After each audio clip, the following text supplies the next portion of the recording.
Paul, you're very welcome to the show. How are you getting on? Thanks, Owen. Happy to be here. How are you?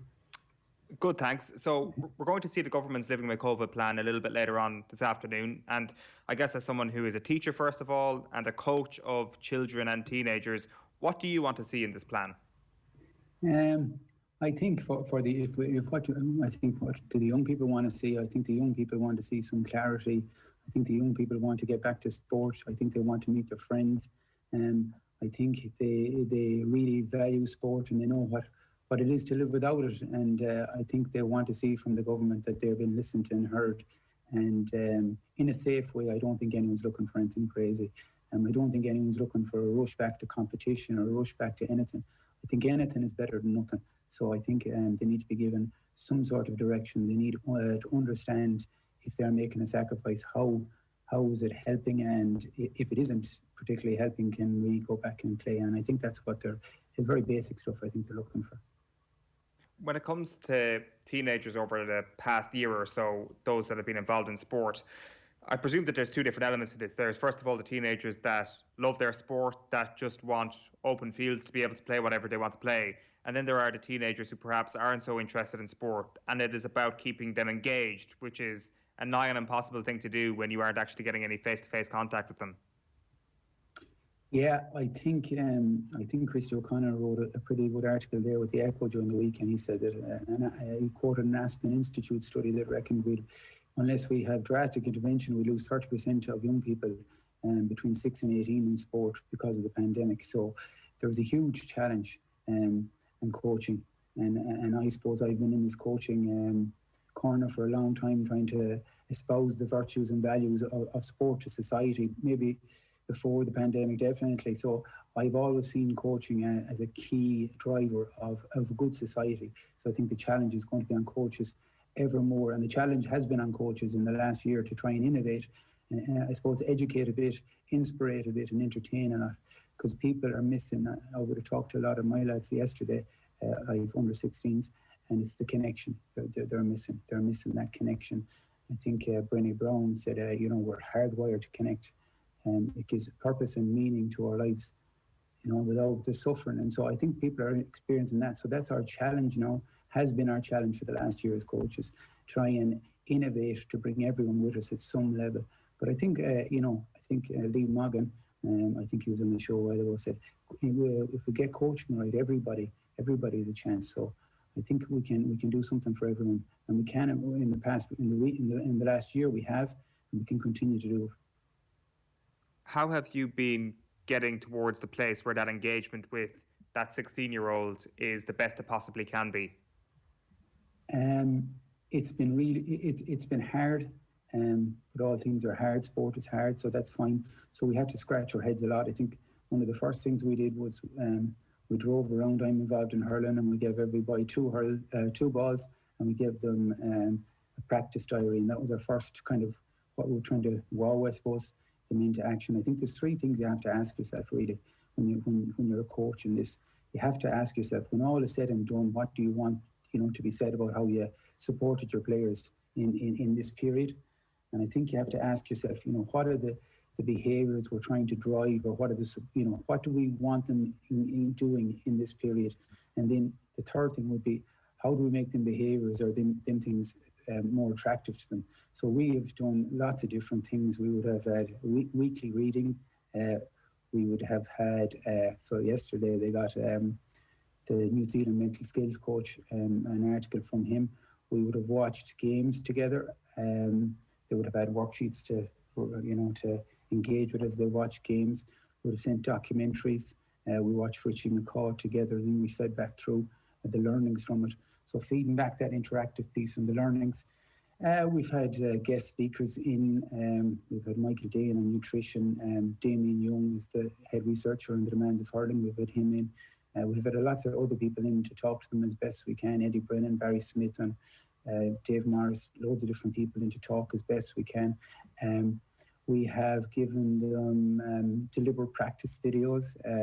We have a guy that helps with athletic development, Neil O'Toole. They have his phone number, they can ring him. They have my phone number, they can ring me. There's been lots of innovations. And I suppose one of the challenges we've had is not to be putting more on top of more, because and that's a hard one to navigate, and it has. So there has to be that social element to it.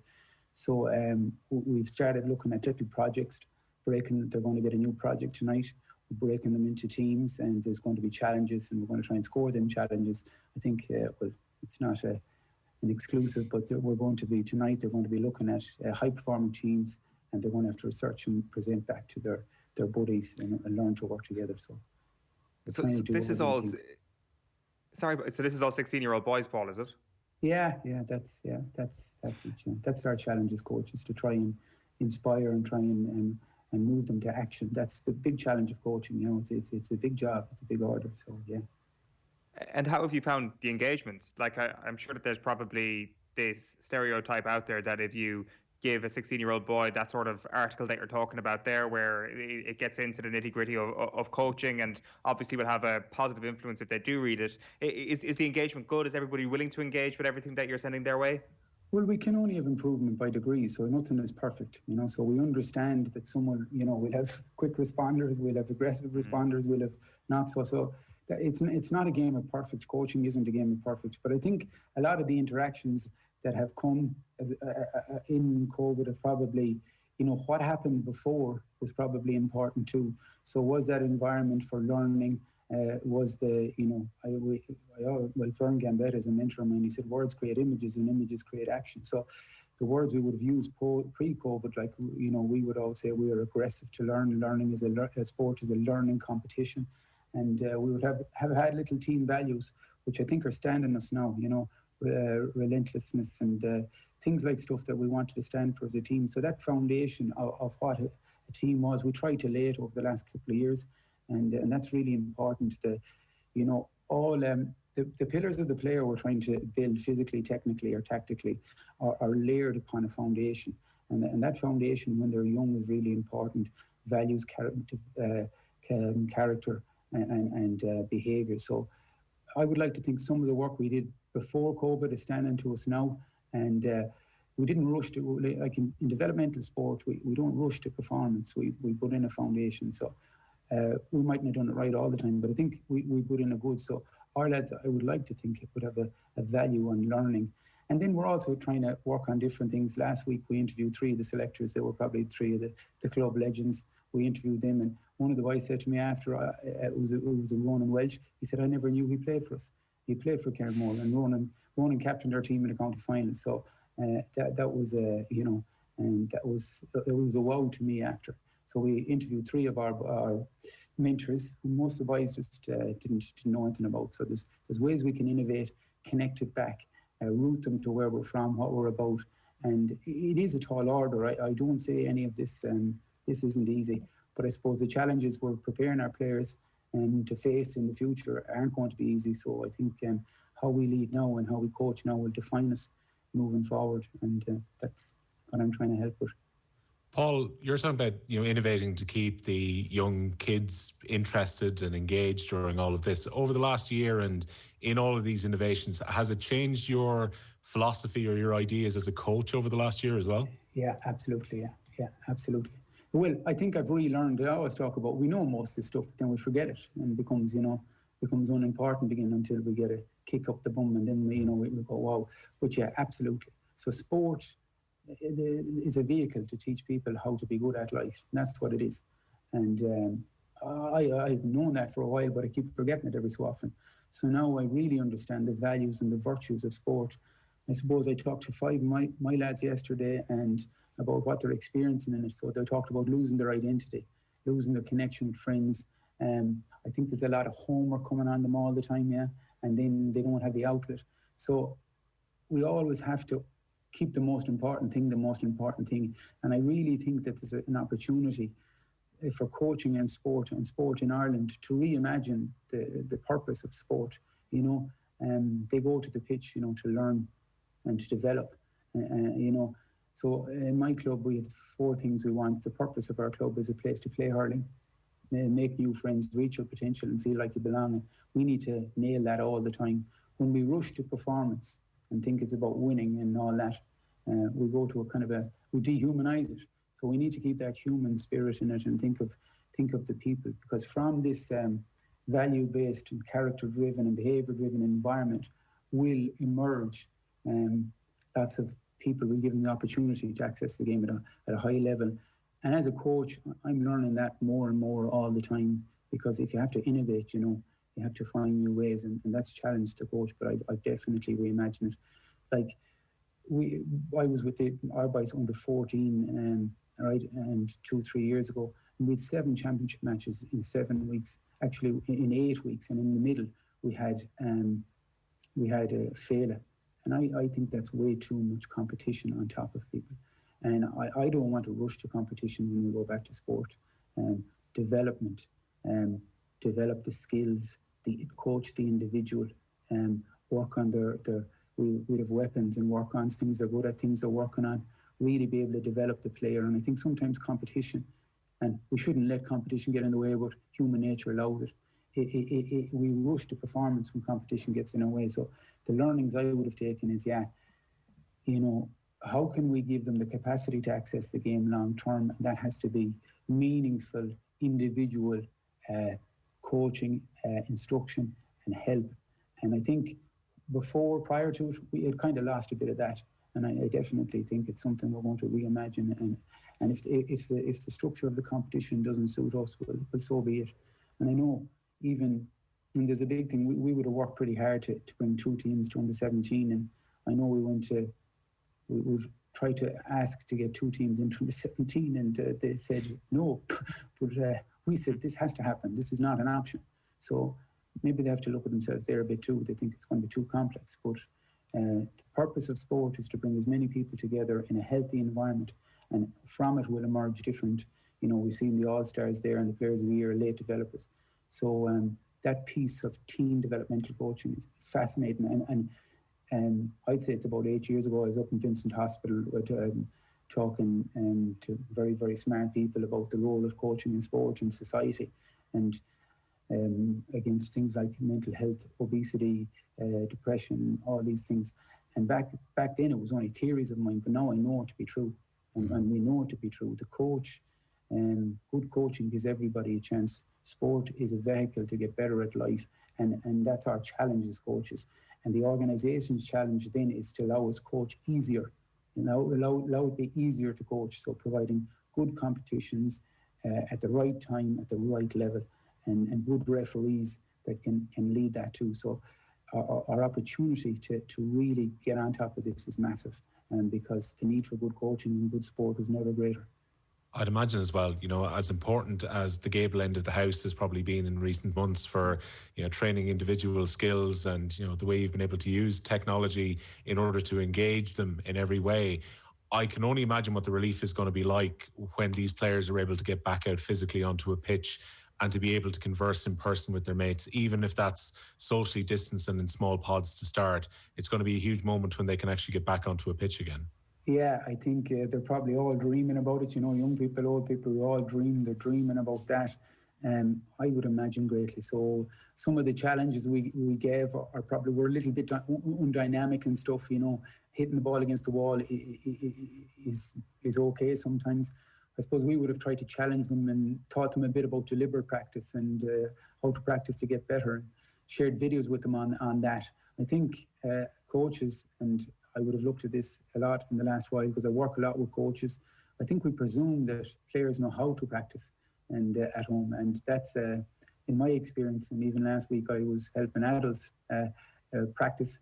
I think that's something we've got to teach people, how to practice. So deliberate practice is a good bit of research on that, and I think we would have tried to give them articles and YouTube videos showing them how to practice and maybe a little bit of the research. So it's always that the coach is always trying to educate a little bit and inspire. And I just find at the level of teenage that they're really hungry to learn. There is a want there, and I think as coaches our challenge is just to be able to fan that flame and to create that environment from where it will emerge. I think we gave our boys the opportunity to ring our athletic development coach last week, and I think 4 of them rang him, in the space of an hour. So that was really heartening for me, Paul, it's really interesting what you say there about competitive matches. Everything is going to be reimagined in some way. when everybody's vaccinated and things get back to normal. When sport gets reimagined, do you think that a reevaluation of competitiveness needs to be had from the top down in GEA, where there is a certain level and there just isn't competitiveness allowed, or maybe when it comes to 14s and 16s, maybe less competitive leagues or whatever it may be are implemented to, I guess, encourage the enjoyment of Gaelic games? Yeah, so it really is that's a complex area, okay?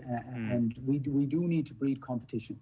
There needs to be competition in the environment, but we need to teach people how to win and lose. And to teach someone how to do something, you need to know how to do it yourself. So the first place we need to start is, can our coaches and our parents understand that this journey will involve winning and losing? So we need to get a frame around what winning is. So we would say winning is what's important now, and losing or a loss is learning opportunity, stay strong. So as adults, we have to understand the role of winning and losing. So competition is important, but when we rush to performance and lose development, that's where we get a problem. I think too much competition, so we get the balance. It could be like you might be training 1-to-1 game to match, and there's not enough opportunity for development in there. So it's not that competition is bad, and that's definitely not what I'm saying, or keeping scores or anything. It's the environment in which it's done. It's the respect for the referee. It's the standard of the referee. You know, it's the decorum and etiquette of the coaches on the sideline, because we have to, if they want to access the game long term, it's going to include joys and disappointments. And what they learn to do, they learn by giving the opportunity to do it. So we have to give them that opportunity.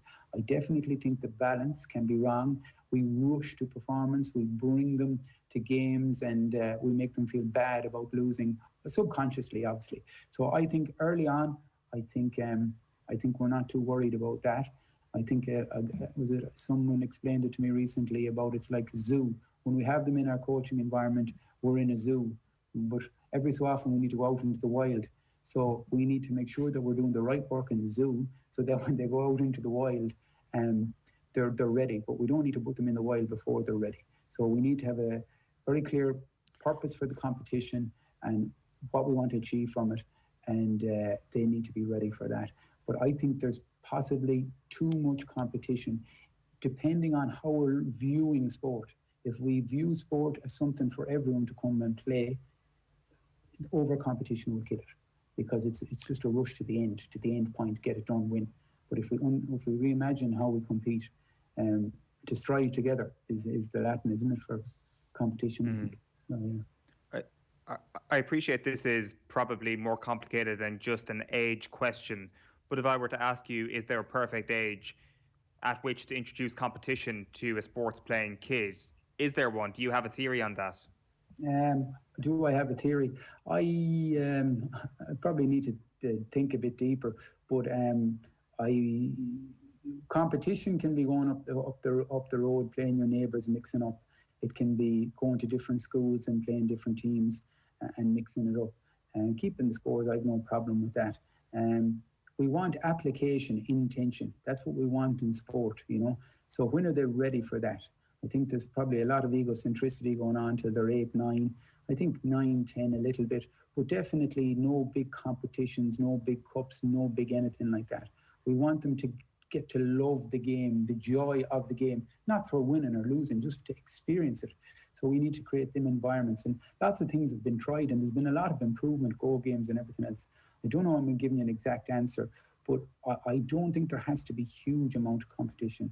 And I think if we understand developmentally, maybe mix it up, 10 small-sided games, very, very, very well led by coaches. And I'm sorry if that's a poor answer, but I haven't thought deeply enough about it. Sorry. Not at all. It's been great chatting to you this morning, Paul. Really, really interesting stuff. People can check you out, I presume, online or on social media? Yeah. I have a website there, Carver Coaching Framework, and then I've social media. What is Carver_coaching? That's me. I try and help as many as I can. I fundamentally believe that coaching in sport is an important pillar of our society, and ever more important. And that when we get coaching right, everybody has a chance. And it's I think how the weaker and how we treat them all is really important. So I'm passionate to help there. So give me a shout. All right, Paul Kilgannon, thanks a million for taking the call this morning. Long live the revolution, guys. Well done.